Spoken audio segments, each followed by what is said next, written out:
Hi, I'm Rene Oswald with the Transitioning to Living Cuisine program, and today we're going to be making Fettuccini Alfredo, which is in level 3 on page 93 of my book. And I also have two other versions of the Fettuccini Alfredo in this book.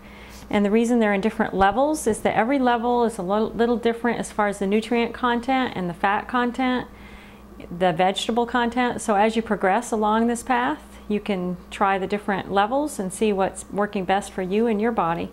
And the other levels, Fettuccini Alfredo, are in level 6 on page 253 and level 7 on page 299.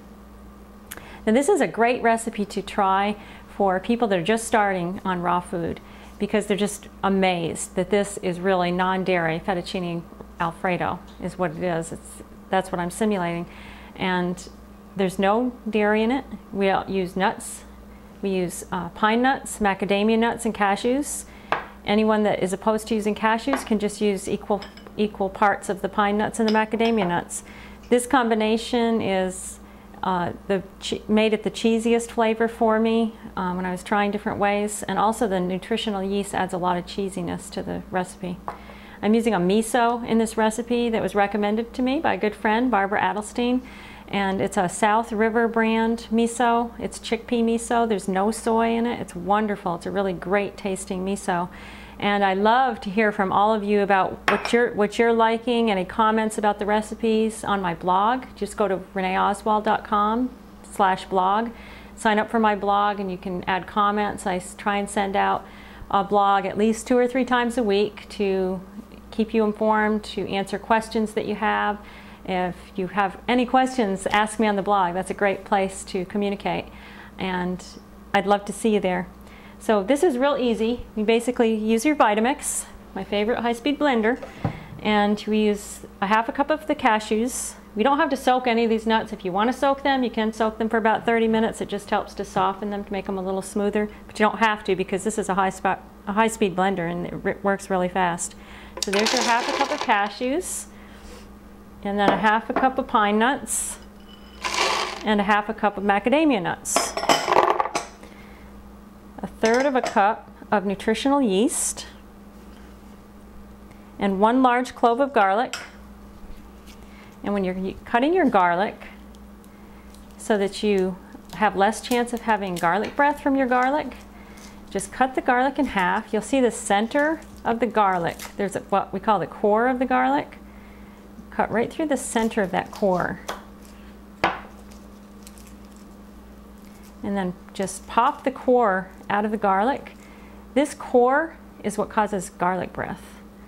Okay, you want to get rid of that. But you do want to leave the paper on the garlic. The paper, if you're using organic garlic, this is wonderful because the paper has the essential oil on it, which is really good for your health. So leave the paper on, take the core out, and you're less likely to have a garlic breath problem. The reason for that is the core is the only part of the garlic that our body can't digest. This part of the garlic is not digestible, so when we consume it, it just tries to get out through our lungs, through our skin. And you know, people that eat lots of garlic, you can smell it on their skin. That's what that is, okay? Now miso, we're going to put about a tablespoon of the miso. If you don't have miso, you're having trouble finding it, we do get this mail ordered. It is hard to find. Use a half a teaspoon of sea salt instead of the miso if you have trouble finding miso. And about a quarter of a teaspoon of dry mustard and a quarter of a teaspoon of white pepper. Gives it just the right flavor. And 2 tablespoons of lemon juice, fresh squeezed lemon juice. And then you add about a quarter of a cup of olive oil. And I like to use Biryani olive oil.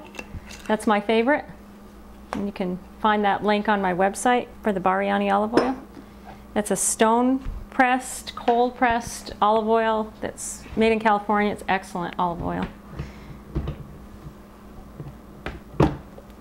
I'm going to put the lid on, and if you need to add any water, you do that as it's blending, because if you don't need water and you add too much, your sauce will be real runny.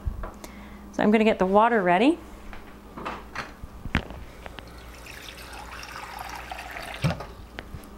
And add that as I need it. And you start on low and turn it up to high when you use your tamper. So I'm just going to start on low.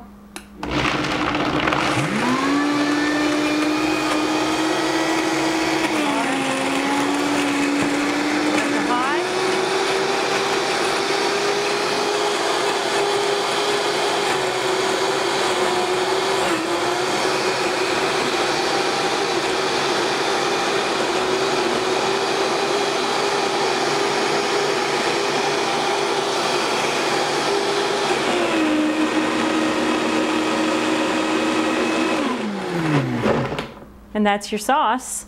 And I'm going to show you how to make noodles with your zucchini. You can do this with other vegetables. You can do this with spaghetti squash or butternut squash, yellow squash. Just cut the ends off your zucchini and then take a mandolin.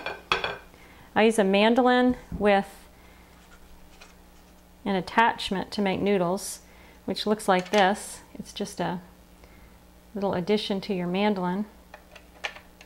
Put that on there.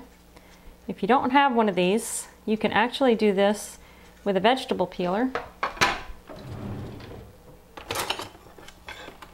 And I'll show you how to do that. You just basically peel your zucchini into strips and then slice them into any size you want. Just take your zucchini, pile it up, slice it. Or if you have a mandolin, you just... It's important to use your guard when you're using your mandolin so that you won't cut your hand. Just put your guard on top.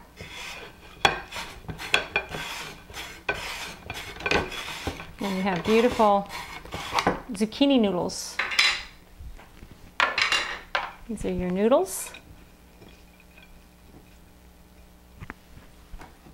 And this is your sauce is nice. This one's nice and thick. You can make it thinner if you want, but your noodles are nice and moist. So it is nice to have thicker sauce. Just spread it on there. And that's your fettuccine Alfredo. I wish you could try it. It smells really good. And you can sprinkle some chives or some chopped green onions on there for more color. Some chopped red peppers. But that's your fettuccine Alfredo. Alfredo. Enjoy. See you soon.